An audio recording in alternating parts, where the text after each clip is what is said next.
The planet Kryn was a world of storms and stone. Its skies were red in the evening and silver at dawn. The wind always carried the scent of wild beasts and burning minerals. Mountains stretched far and wide, filled with caves where the predator clans lived. They were known across the stars as strong and fearless. Every young one trained early, learning to hunt, fight, and lead. Among them, one small child was different. The child's name was Rin, was smaller than the others. Its claws were shorter, its steps slower, and its roars softer. When the young hunters ran together, Rin was always behind. When they practiced their jumping drills, Rin often fell. The other children laughed. "Rin cannot hunt," one said. "Maybe Rin should stay in the nest forever," another joked. The laughter echoed through the rocks.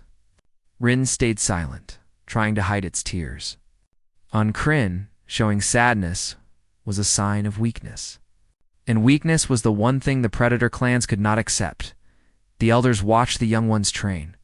They whispered among themselves when they saw Rin. "That one is too small," an elder said. "Leave it. The world will decide its fate," said another. No one stood up for Rin that night. Rin sat at the edge of the cliff, watching the stars. The stars were bright and endless. Somewhere out there, ships from other worlds moved across space. Rin often wondered what life was like beyond Kryn, but those were thoughts no one in the clan had time for. The predators believed in strength and only strength. Those who could not keep up were left behind. Rin tried every day to prove it was not weak. It ran longer, climbed higher, and practiced alone when others slept. But no matter how much Rin tried, the others still mocked it. Weeks passed. The season of trials arrived. Every young predator had to join the first junta, tradition that decided who would stay in the clan and who would be cast out. Rin stood among 20 others, nervous and quiet. The elders stood tall, their eyes glowing in the dim light.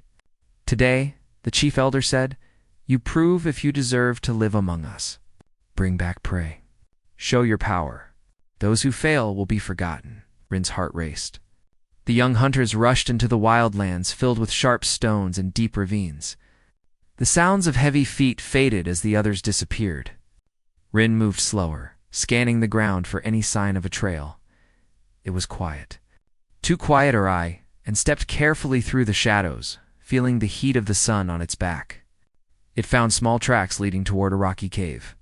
Maybe there was something inside. Rin took a deep breath and walked in. The air grew colder. There was movement inside, but not the sound of prey. It was something larger. A heavy sound came from the dark. Rin froze. Before it could react, a large shadow moved past the entrance. The creature was huge, strong, and angry. Rin's heart pounded. It tried to hide, but its foot slipped on a loose stone. The sound echoed. The beast turned, growling. Rin ran as fast as it could. Rocks fell from the cave roof.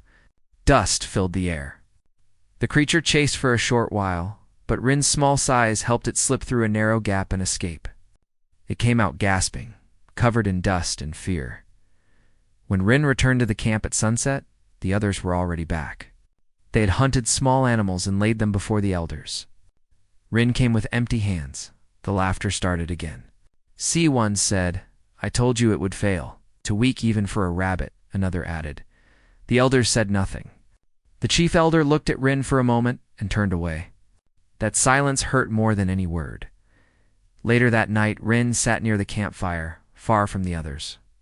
It looked at the food they shared, hearing their joy but feeling none of it.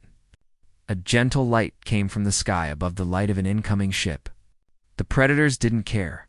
Such ships sometimes passed by, studying their planet. But this one landed nearby. From the ship stepped humans, explorers, and scientists wearing silver suits. They had come to observe life on Kryn, to learn about the predator clans. The predators rarely spoke to outsiders, but the humans respected the distance and stayed close to their landing site. Among them was a woman named Lena. She was kind, soft-spoken, and curious. She often watched the predators from afar, writing notes and drawing in her tablet. One evening, while walking near the rocks, she saw Rin sitting alone. At first, Lena thought the small figure was hurt. She slowly approached. Rin noticed her and growled softly, stepping back. Lena didn't move closer. She knelt and placed a small pack on the ground, sliding it forward. Inside was food warm and fresh. Rin sniffed the air. Hunger won over fear. It took the food and stepped back again, watching Lena carefully. The human smiled, said nothing, and left quietly. The next day, Lena returned to the same spot. Rin was already waiting, though, pretending not to care. Again, she placed food down and left.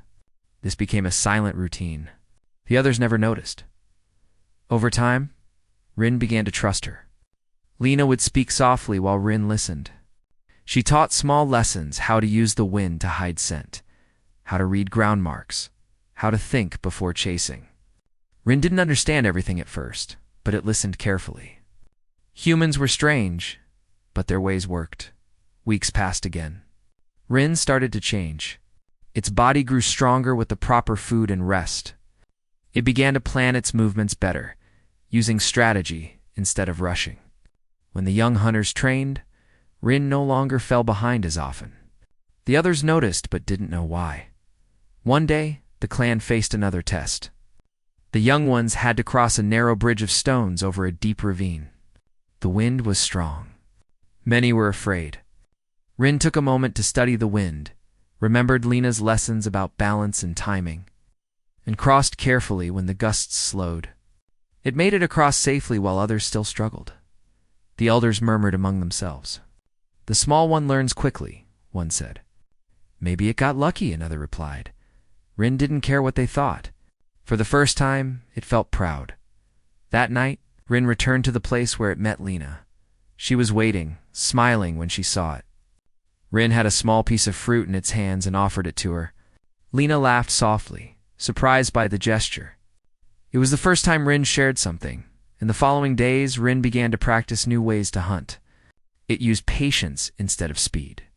It learned to set traps, to track by sight and wind instead of pure strength. When the others charged and failed, Rin watched and planned. Slowly, it started to succeed more often. Still, most of the clan refused to believe it. "A weakling will stay weak," they said. But Lena knew otherwise. She reported to her team that the small predators showed remarkable learning ability, almost human-like reasoning. The team decided not to interfere openly, letting Lena continue her quiet guidance. They called Rin the bridge, a living link between instinct and intelligence. The seasons changed again. Rin had grown taller, its eyes brighter.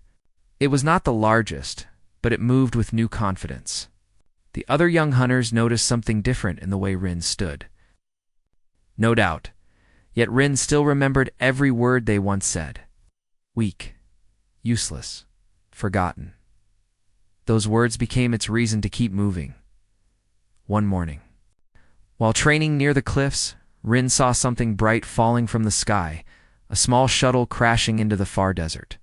Smoke rose in the distance. Without thinking, Rin ran toward it. The elders shouted, but Rin didn't stop. It reached the crash site first. The shuttle was from the human team. Smoke filled the air. The door was half broken, and inside was Lena, unconscious. Rin felt panic but remembered her lessons: stay calm, think first. It pulled her free, dragging her away from the burning wreck. When the humans arrived minutes later, they found Rin, standing guard beside her. Lena woke later, weak but safe. She smiled faintly when she saw Rin sitting nearby, watching quietly like a loyal friend. That day, everything changed. The humans started seeing Rin as more than a wild creature. The predators started hearing rumors that the weak one had saved a visitor. Some were proud, others angry. The elders called Rin before them. They asked what happened, and Rin answered truthfully. "She helped me," Rin said. "I helped her." The elders stared at one another. None of them could find words. No one in their history had spoken of helping another species before. But they also could not deny the courage shown. The story spread quickly through the clans. The weakling had done something no strong hunter had ever done. That night, Rin stood again, on the same cliff where it once cried alone. The stars above seemed closer now, brighter. Somewhere out there, Lena's people lived a place where strength was not just in muscle but in mind and heart. Rin smiled faintly, feeling something new awaken inside for the first time. Rin believed it could be more than what others said it was. It could be something different. Something greater, and that belief would soon change both worlds forever. The days after the crash became a time of quiet change on the planet Kryn. The human team stayed close to their damaged shuttle, repairing what they could while watching the skies for help. The predators, proud and private as always, kept their distance. But there was one young creature who walked freely between both worlds now. In every morning, Rin visited the humans. It carried small fruits or stones as gifts, and in return, Lena and her team taught it new things. They showed how tools worked, how data screens displayed patterns, and how maps could guide a traveler without scent. Rin watched with bright eyes, learning faster than anyone expected. Lena often said to her crew, "Rin does not only copy what we do, it understands why we do it." The others were impressed. Some called Rin a miracle. Others called it a mystery. But to Lena, Rin was a friend. Still, not everyone on Kryn was happy. Among the predator clans, rumors spread that Rin had become too close to the humans. Some called it a betrayal. Others thought it was dangerous. The clan believed their ways were perfect, and no outsider should ever change them. But the chief elder, wise and calm, said only one thing: if the humans wish to teach, let them. The world tests every creature in its own way. Rin continued to learn. One day, Lena sat with Rin near the edge of the desert. She placed a smooth device on the ground. "This," she said, "is a scanner. It tells us what is near, even if we cannot see it. Do you understand?" Rin nodded slowly, its sharp eyes studying the small lights. Lena showed how to press buttons and read the moving lines. Rin pressed a few, amazed when a small image appeared on the screen showing the nearby rocks and a running animal. Rin looked up, smiling for the first time in a long while. Lena laughed softly. "You are a quick learner," Rin spoke in its rough but improving voice. "Learning makes me strong." "Yes," Lena said. "Strength is not always about claws or size. Sometimes it is here." She touched her head gently. Rin copied the motion and nodded. "Mine's strong," it said proudly. Every evening, Lena shared human stories, how people once lived in caves, how they built ships to travel between stars, and how they survived by helping one another. Rin listened carefully to every word. The idea that creatures could grow not by fighting but by working together was new and strange to it. That night, as Rin returned to its clan, it thought deeply about Lena's words. The sky above was filled with stars. Somewhere out there, humans lived among the stars, yet they did not hunt to prove strength. They built, they created, they learned. Maybe, Rin thought, there was another kind of power in that. The next day, Rin joined the young hunters again. They were training to chase fast animals across the plains. The others ran wildly, shouting with pride. Rin remembered Lena's lessons about balance and timing. It did not rush. It watched the wind, the movement, the direction of shadows. When the others grew tired, Rin took its chance. It moved quickly and quietly, cutting across the field. Within moments, it reached the prey first. The others stopped in surprise. They had used strength. Rinnedu's thought. The leader of the young ones, a tall predator named Tor, glared. "You cheat," he said angrily. Rin shook its head. "No cheat. I think first," Tor growled. "Thinking is for the weak." Rin looked at him calmly. "Then weakness helps me win." The group went silent. No one had ever spoken that way before. The elders, watching from a distance, whispered to each other. They saw what Rin had done. They could not deny the result. The small one had beaten the strongest without force. That night, the elders discussed quietly around their fire. "The humans are changing it," one said. "Perhaps the change is good," another replied. "We will see," the chief elder said. "The test of truth comes with time." While the clan debated, Rin continued to visit Lena. The bond between them grew stronger. Sometimes Lena would sketch pictures of Rin in her notebook. Sometimes Rin would draw in the sand using sticks. Together, they built a bridge of understanding. Two beings from very different worlds learning to trust. One afternoon, Lena took Rin to the human camp, where the crew had set up learning stations. They wanted to test Rin's intelligence. A small group of scientists watched as Rin solved puzzles on screens matching shapes, choosing patterns, and remembering sequences. Each time Rin succeeded, the humans cheered softly. Lena smiled proudly. Later, one of the scientists whispered, "If the rest of its kind are like Rin, we may be looking at the future leaders of this world." Lena nodded but stayed quiet. She knew Rin was different. It's not just because of its species, but because of how it had been treated with patience and kindness. As days passed, Rin began teaching young predators the tricks it had learned. It showed them how to read the wind, how to use shadows, and how to plan together instead of competing blindly. Some listened, curious and open. Others laughed and turned away. But slowly, small groups began following Rin's example. Then, something unexpected happened. A storm came across Kryn, stronger than any seen in many years. The skies darkened and heavy winds tore through the mountains. The predators gathered in their caves while the humans secured their camp. Lightning flashed again and again, shaking the cliffs. Rin looked toward the lower plains and saw water rising fast. The storm had broken the barrier near the valley. The young hunters were trapped out there, unable to return. Without waiting, Rin ran into the storm. The elders shouted for it to come back, but Rin kept going. The rain poured hard, the ground slippery and full of danger. Rin moved carefully, remembering Lena's advice: keep balance, find strong ground. It reached the valley and saw 3 young ones struggling to climb a ledge. "Rin," they cried, "help us." Rin shouted back through the rain, "Climb one at a time. Hold the stone here." It used its claws to dig steps into the side. Slowly, it guided them up. The water rose higher, but Rin's mind stayed calm. By the time they reached safety, the storm had started to pass. The humans arrived soon after, bringing lights and supplies. They found Rin and the young hunters together. None were hurt. When they returned, the elders gathered everyone. The chief elder looked at Rin and spoke before the whole clan. "You saved your own kind, not with force, but with thought. You are no longer the weak one. You are one of us," the clan cheered. For the first time, Rin's name was spoken with respect. Lena watched from a distance, smiling proudly. She knew this was only the beginning. Later that night, when the storm clouds cleared, Lena and Rin sat near the cliff again, looking at the stars. The air was cool and the world was quiet. "You are proud of your clan now," Lena said. Ariane nodded. "They see me. Before they saw nothing. Now they listen."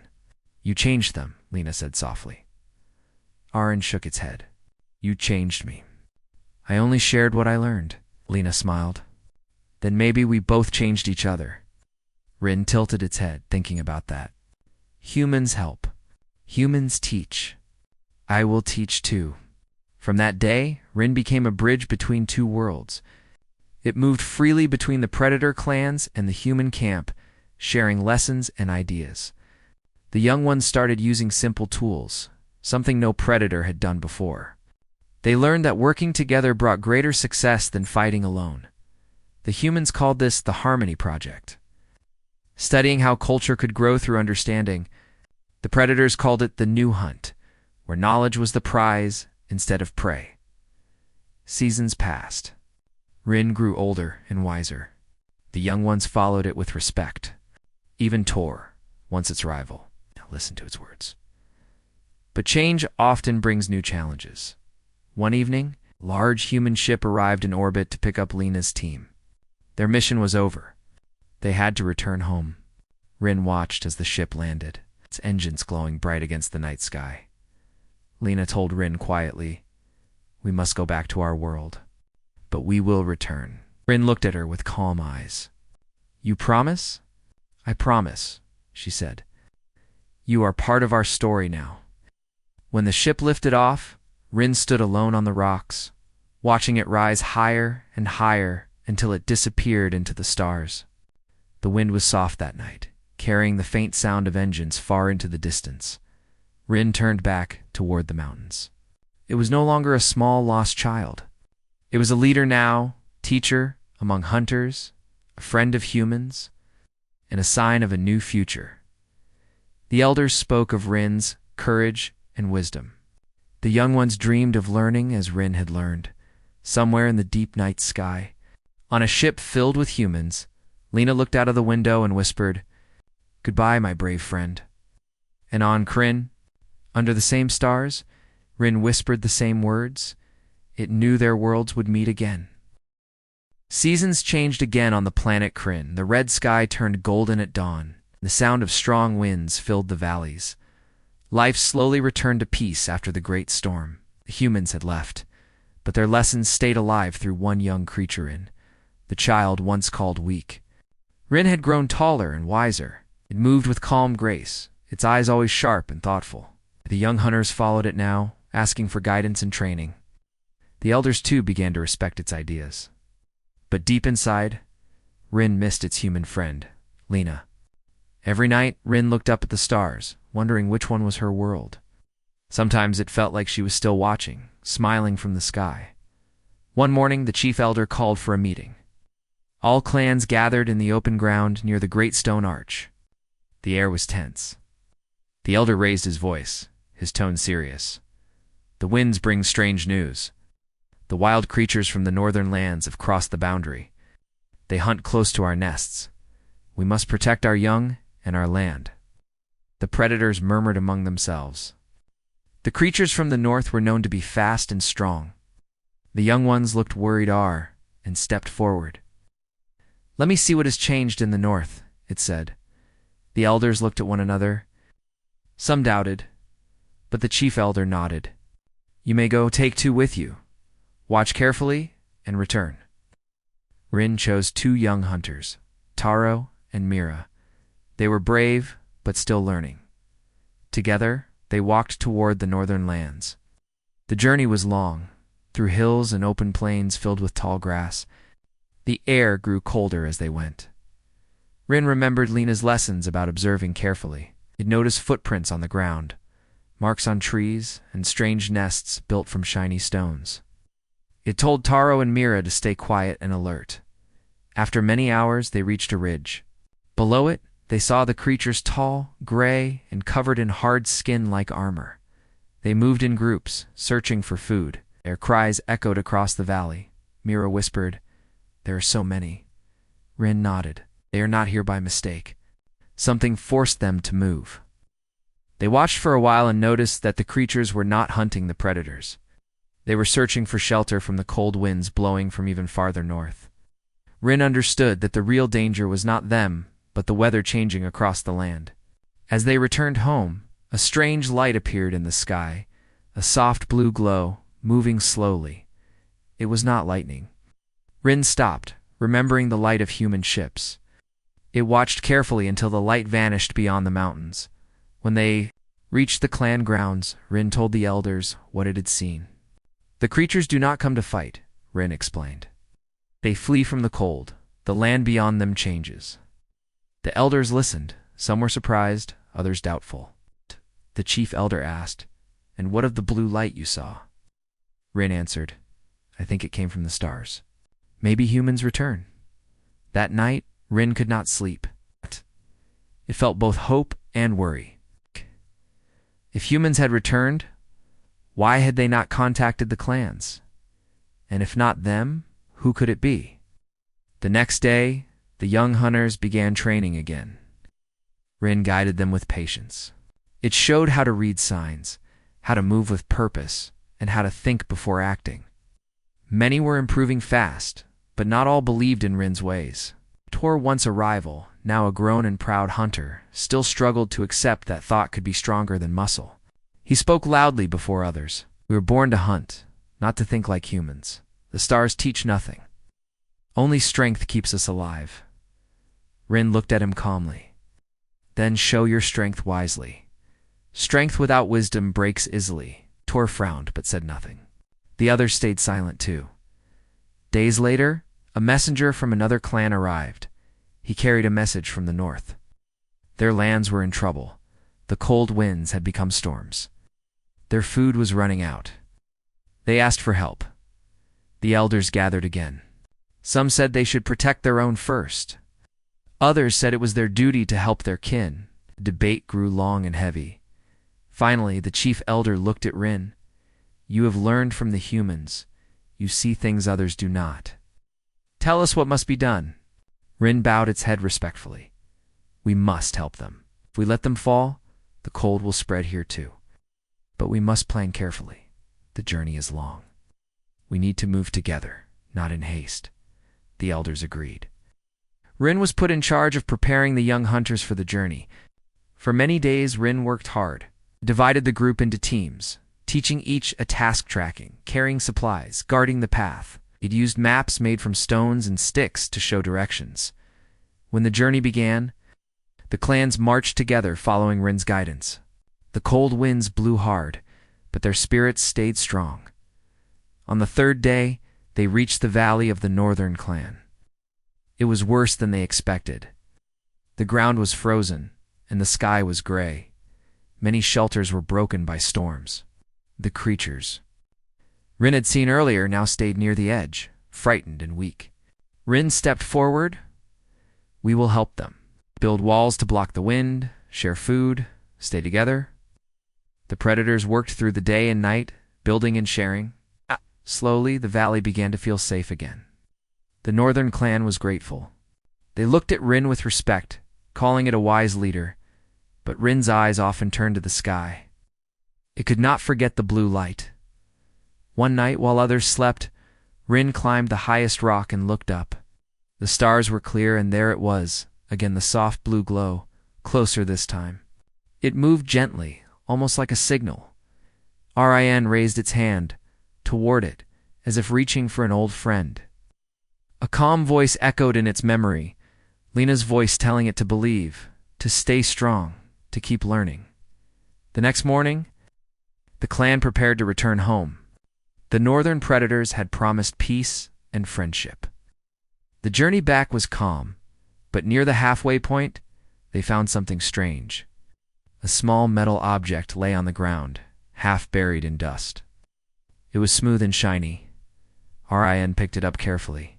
It had the mark of the humans, 2 small circles connected by a line. Taro gasped. "It is from the Sky People." Rin nodded. "Yes, they're near." When they returned home, Rin went straight to the elders and placed the object before them. The elders examined it with curiosity. The chief elder said, "If humans have returned, we must be ready. Their ways are different, but they brought change before. What will they bring now?" Rin looked at the small metal piece in silence. Deep inside, it felt that something important was coming, a test even greater than before. That night, Rin sat near the cliff again, thinking about the path ahead. It remembered how it was once weak and laughed at. Now it stood as a leader, respected by the same voices that once rejected it. But Rin knew strength was not just for leading, it was for guiding wisely. It looked up again, watching the stars blink softly. Somewhere among them, Lena was out there, maybe even looking at the same stars. Rin whispered quietly, "I am ready." Far beyond Kryn, in a human ship traveling back toward the planet, Lena looked at her screen and smiled. She had just received faint readings of life signals from the surface. The signal of Rin's clan. The humans were coming back, and when they arrived, they would find that the small, weak child they once protected had become a legend among hunters. The morning on Kryn began with a golden sky and soft winds. The world looked peaceful, but deep inside the predator clans, a quiet tension had started to grow. The blue light Rin had seen in the sky was now brighter and closer. Everyone could see it at night. The elders believed it was a sign. Some said it meant change. Others said it was danger. Aaron stood on the high cliffs, watching the light move slowly across the clouds. In its heart, Rin knew the truth. The humans were returning. Days passed.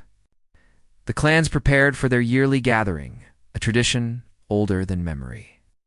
It was the time of the great hunt, when the strongest and bravest competed to bring honor to their people. The one who succeeded would earn the title of Sky Hunter, a name given to the greatest among them. The young ones trained every day, sharpening their speed and focus. Rin trained with them, but with a different purpose, taught them to use their minds as well as their claws, to plan and to work together. Some listened, others still followed the old ways of pride and power. One evening, as the sun dipped below the horizon, the chief elder called the clans together. His voice carried across the plains. The great hunt begins in 3 days. This time, the trial will not be near the valley or the caves. It will be in the wildlands beyond the river. There lives a great beast that no one has faced before. Whoever brings proof of its defeat will be called Sky Hunter. Excitement filled the crowd. The young ones roared with pride. Among them, Tor stepped forward, his eyes filled with confidence. "I will bring victory for our clan," he said proudly. The elders nodded. Then the chief elder looked at Rin. "And what of you, Rin, child of the stars? Will you join the hunt?" Rin paused for a moment. "Yes, but I do not wish to hunt alone. The great hunt is not only for one to win, it is to test what we have learned. I will go to understand, not just to win." Some murmured in confusion, others laughed softly. But the elders said nothing more. When night fell, Rin went to the cliff, as always, looking at the stars. The blue light was now steady above the horizon. It almost looked like it was watching. Rin whispered, "If you can see me, Lena, I will show them what you taught." 3 days later, the great hunt began. The air was filled with dust and excitement. As groups of hunters crossed the river and spread into the wildlands, Rin led a small team of young ones, Toro, Myra, and 2 others. Tora led another group, confident and bold. The wildlands were endless fields of stone, tall trees and glowing plants that shined faintly at night. Strange sounds echoed through the air. Rin moved quietly, remembering every lesson Lena had given. It studied the ground, checked for signs, and kept its team close. As they moved deeper, they saw large marks on the soil. Something huge had passed through recently. Marks were wide and deep. Mira whispered, "Is this the great beast?" Rin nodded slowly. "Yes, but it is not alone. Look around." They found smaller tracks around the big ones, showing that the beast was not just one creature, but part of a group. Rin realized this was not going to be a simple test of strength. Far away, Tor and his group also followed the tracks, moving fast and loud. They wanted to be the first to face the creature. But speed made them careless. Meanwhile, Rin and its group took time to plan. They set up signs on the ground using stones to mark paths, just like Lena once taught Rin to map the wind. They found high ground and watched the valley below. There, under the fading light, they saw the beast for the first time. It was massive. With long limbs and scales that shimmered like metal, it moved slowly but powerfully. The ground trembled under its steps. Rin felt a mix of fear and wonder. This creature was old and strong, a true part of the planet itself. The others looked at Rin, waiting for guidance. Rin spoke softly, "Do not rush. We will study its path. The goal is not to destroy it, but to understand how it lives. This is what makes us different now." For hours they watched as the creature searched for food, never attacking without reason. It was not wild or cruel, it was just surviving. Rin realized something important. The elders had chosen this creature, not because it was a threat, but because it was a mirror to test their hearts. By dawn, Tor's group reached the same valley. They did not wait. With loud cries, they moved forward, trying to trap the creature. But the ground under them shook as the beast turned, reacting to their noise. Dust rose into the air. The young hunters scattered in panic. Rin saw this from above and called to its team, "We must help them." They moved quickly, using the paths they had marked. Rin's calm voice guided everyone through the confusion, shouted instructions with steady words. "Left up the ridge. Stay low." The creature turned again, confused by the sudden silence. Rin and its team appeared on the rocks, waving bright pieces of cloth from their packs to draw its attention away from the trapped hunters. The plan worked. The creature stepped back, then slowly walked away into the distance. When the dust cleared, Everyone was safe. Tor stood up, breathing hard. He looked at Rin with surprise. You helped us? You could have left us behind? Rin shook its head. We hunt together, or not at all? This is what humans taught me. We are strong when we help each other. Tor was silent for a moment, then nodded slowly. When they returned, the elders listened to their story. Rin told them what had happened and how the beast had not attacked without reason. It showed the map it had drawn on the ground and explained what it had learned. The chief elder stood up, his voice filled with pride. You have shown wisdom greater than strength. The great hunt was not to destroy, but to understand. Rin, you have proven what true leadership means. The crowd cheered. Even Tor joined them, raising his hand in respect. Rin felt a deep warmth inside. For the first time, the clans understood what Lena had tried to teach through Rin, that strength was not just power, but also mind and heart. That evening, as the celebration began, the sky suddenly flashed. Blue light that had hovered above for many days now grew brighter. The elders looked up in awe. The light moved slowly downward until it touched the far side of the plain. A soft hum filled the air. Rin's heart beat faster. It knew that sound. It ran toward the light, and others followed, curious and amazed. As they reached the open field, they saw a ship landing gently. Its surface gleamed silver and white under the night sky. The door opened, and from it stepped humans wearing light suits. Among them was Lena. Rin froze in disbelief, then walked forward slowly. Lena smiled, her eyes bright. She placed a hand over her heart and said softly, I told you I would return. Rin bowed its head slightly. You kept your word. The humans and predators stood facing each other in silence. Then the chief elder stepped forward and spoke calmly. You come again from the stars. Do you bring peace? Lena nodded. Yes, we bring knowledge, not control. We come to learn and to share. The elder nodded with approval. Then you are welcome. That night, humans and predators sat together for the first time. They shared food, stories, and laughter. The humans learned about the great hunt, and the predators listened to stories of the stars. Lena and Rin sat near the fire, speaking quietly. You have grown so much, Lena said. Rin looked into the flames. Your lessons helped me lead.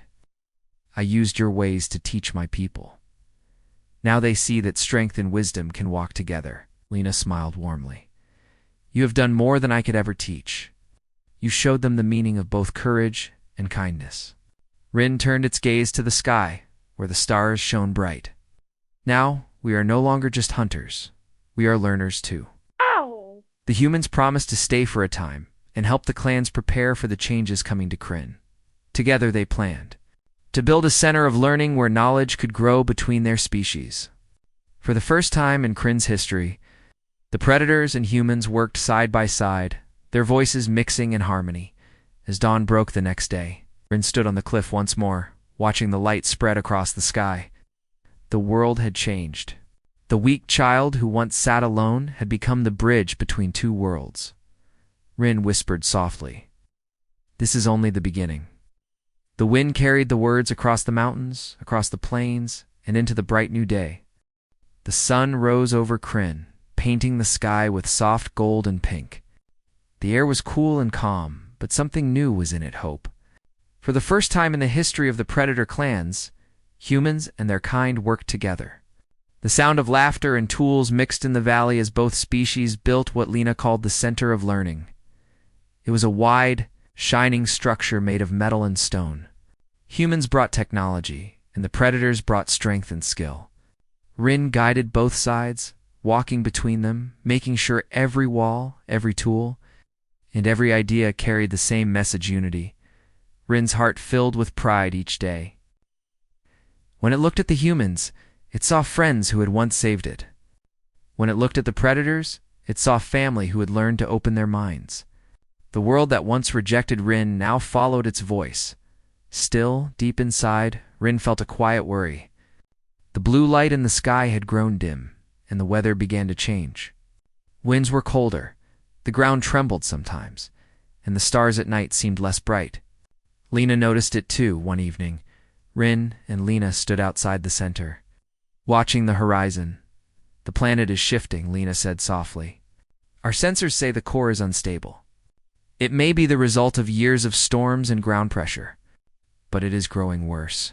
Rin turned to her, its golden eyes filled with concern. Can we stop it? Lena sighed. We can try, but we don't have enough time or power to stabilize an entire planet. We might have to evacuate some clans if it gets worse. Rin looked at the valley where children played and families shared food. He could not imagine leaving them behind. We will not run. We will find a way. Over the next few days, Rin worked tirelessly with humans and elders. They searched for answers, using both human machines and ancient clan knowledge. Deep under the mountains, the predators had old tunnels that reached near the planet's heart. Rin believed those tunnels might hold the secret to saving Kryn. Lena agreed to explore them with Rin. Together with a small team of humans and young predators, they set out on a journey deep underground. The tunnels were dark and silent, filled with glowing stones that lit their path. Strange symbols covered the walls, signs of the old world before even the predators came to power. As they went deeper, they found large crystals pulsing with blue light, the same color as the one that once glowed in the sky. Lena studied them carefully. These crystals are alive, she said. They feed on energy from the planet's core. But something is draining them now. Rin touched one crystal and felt a faint warmth. It feels sad, it said softly. Lena nodded. Yes, it is the heart of this world. It is fading. They followed the tunnels until they reached a massive chamber. In the center stood a large crystal formation glowing faintly. Around it, cracks spread through the ground, leaking light like water. The core was breaking apart. Lena looked at her scanner, her voice tense. If these cracks reach the surface, the planet will collapse. We have to release the pressure somehow. Rin thought quietly, remembering the lessons of balance and patience. If the planet is alive, maybe it can heal if we stop what is hurting it. What if the storms, the weapons, and the mines from old battles are the cause? Lena's eyes widened. You may be right. The energy from the old wars might still be trapped underground. If we can open a vent path, the energy can escape safely. The team began to work together. Humans used tools to scan the tunnels while predators used their strength to move heavy stones. Rin led both sides calmly, giving directions and encouragement. Hours passed, and the air grew hotter as they dug deeper. Finally, they found what they were looking for, a sealed chamber filled with bright energy, swirling like liquid fire. Lena's instruments glowed red. This is it, the trapped energy. If we can open a channel to the surface, it will release safely. Rin stepped forward. Then we must act quickly. They placed devices around the chamber and connected them to the surface with long metal cords. Rin and Lena worked side by side, their hands moving fast but steady. When everything was ready, Lena looked at Rin. Once I activate it, the energy will rise through the vents. We have to make sure everyone above is safe. Rin nodded and spoke through the communicator. All clans, move away from the valley. Go to the high ground until I say it is safe. Voices replied with trust and respect. The people listened. Lena pressed a button on her wrist pad, and the devices began to hum. The ground shook, and a beam of blue light shot upward through the tunnels. The energy roared like a storm, racing toward the surface. Rin shielded its eyes, but it did not move away. It stayed beside Lena, making sure the process continued above ground. The sky turned bright blue as the light burst through the plains, reaching high into the atmosphere. The people watched in awe as the energy flowed upward like a river of stars. After long minutes, the shaking stopped. Silence filled the air. The light faded slowly until only soft glows remained in the tunnels. The pressure was gone. The planet was safe again. Lena fell to her knees, breathing heavily. Rin helped her stand. It is done, Rin said softly. When they returned to the surface, the people cheered. The elders bowed to Rin and Lena.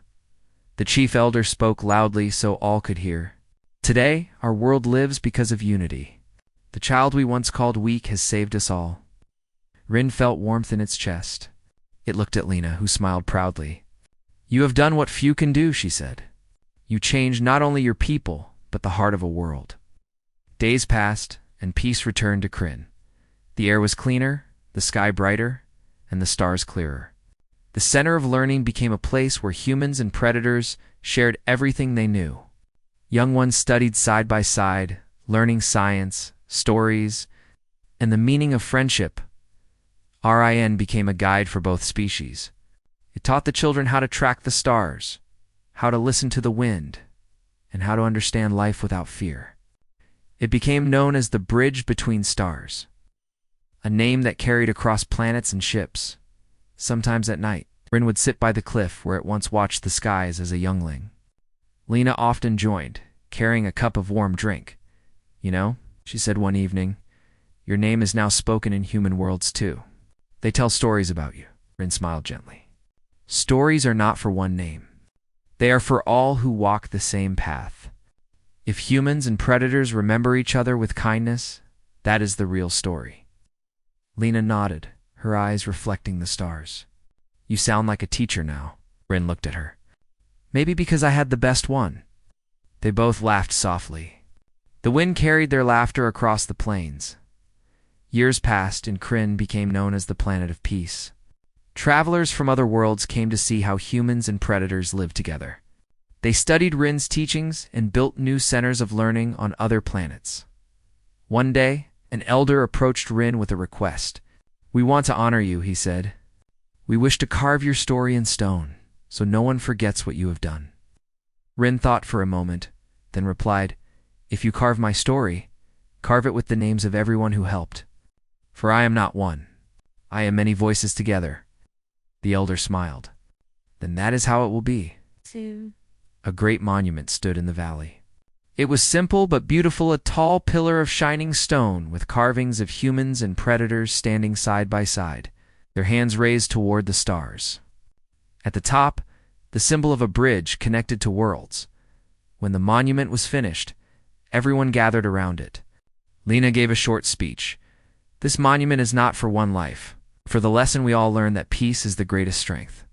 Once a child was called weak because it chose kindness over pride. But that kindness became our greatest power." The crowd cheered, their voices rising like music. Rin stood quietly, looking at the monument, its heart full. It felt Lena's hand rest gently on its shoulder. "You have given them a future," she whispered. Rin looked at her and smiled. "No, we gave it to them together." That night, as the stars covered the sky, Rin walked once more to the cliff. The blue light was gone now, replaced by countless bright stars shining softly. It remembered the days of loneliness, the days of learning, and the days of unity. Orion closed its eyes and whispered, "The weak child is no more. The stars now call me their own."